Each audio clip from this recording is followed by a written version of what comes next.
The Gemara in Shabbos tells us, "My Chanukah, for what miracle did Chazal set up the holiday of Chanukah?" It says the Gemara, because when the Yevonim, when the Greek Syrians entered the Beis Hamikdash, they defiled everything. All the kelim were taken, everything became tamei. When the Chashmonai many years later retook the Beis Hamikdash, they searched, and the only flask of oil that they could find with the chosem, with the seal of the Kohen Gadol, was but a small flask of oil.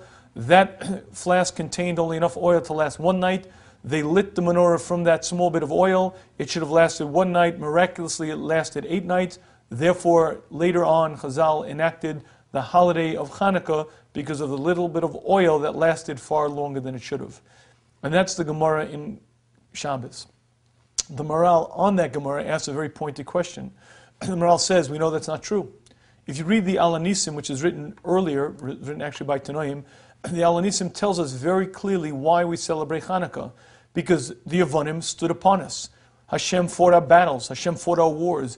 Rabim biyad ma'atim, tameim biyad torim. Hashem delivered them into our hands. It wasn't because of the oil, it was because of the war. Hashem delivered our enemy into our hands, and because of that great miracle, we celebrate Chanukah. As the Maral, the Gemara seems to be arguing with what we know to be the historical truth, as well as that which is written by the Tanoim in the Alanisim. The Maral answers that actually both are correct, both the Gemara and the Alanisim. The reality is that the great miracle of Chanukah was the fact that Hashem saved us from the Yevonim, the fact that Hashem fought our battles, waged our wars. However, says the Maral, it wasn't clear, it wasn't obvious.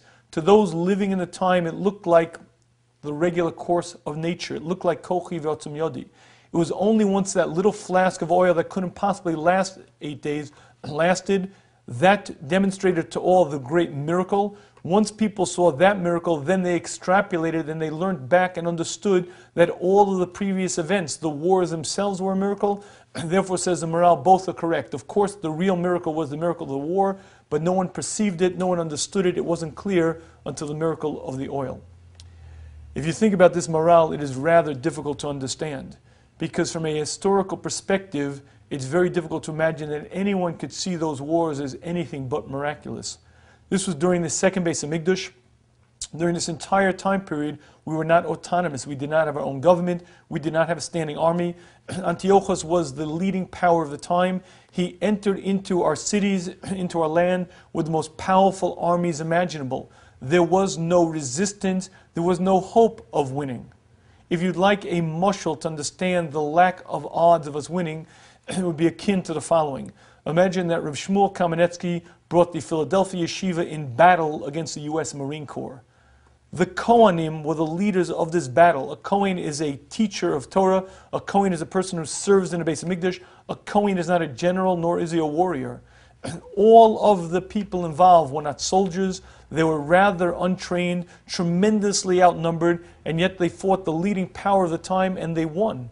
How is it possible that anyone could see that as anything but a miracle? And I believe the answer to this Maral really is quite simple, and that is the nature of man. We human beings have a tendency to view things as natural, just that's the way things are. When we get caught up in the details, when we get so caught up in the trees, we fail to see the forest.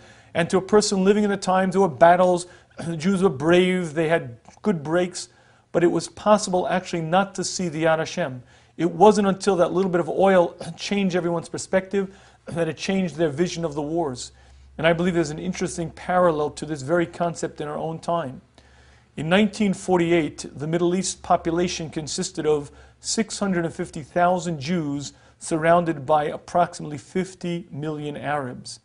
On May 15th, one day after the little fledgling state of Israel declared its independence, 5 fully mechanized modern armies attacked. 5 armies which each one alone was far more equipped, far more mobile, and could easily alone destroy this entire little band of Holocaust survivors.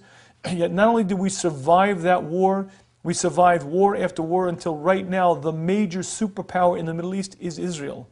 And despite the fact that we existed for 1900 years in exile, and despite the fact that we've now reclaimed our homeland and built it up, the world at large and even many, many Jews view it as just an interesting turn in the events of history. If a person is able to look at that from a clear objective, they see the hand of Hashem. They see miracles of unparalleled proportions.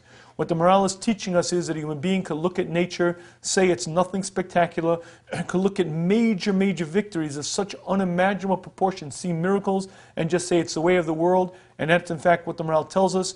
During the time of the Chashmonaim, they saw the oil light. Only when they saw that miracle did they understand the rest of the battles. And this message for us of Chanukah is to understand that what we're living now in is miraculous times, but a person has to train himself to see the miracle in the mundane.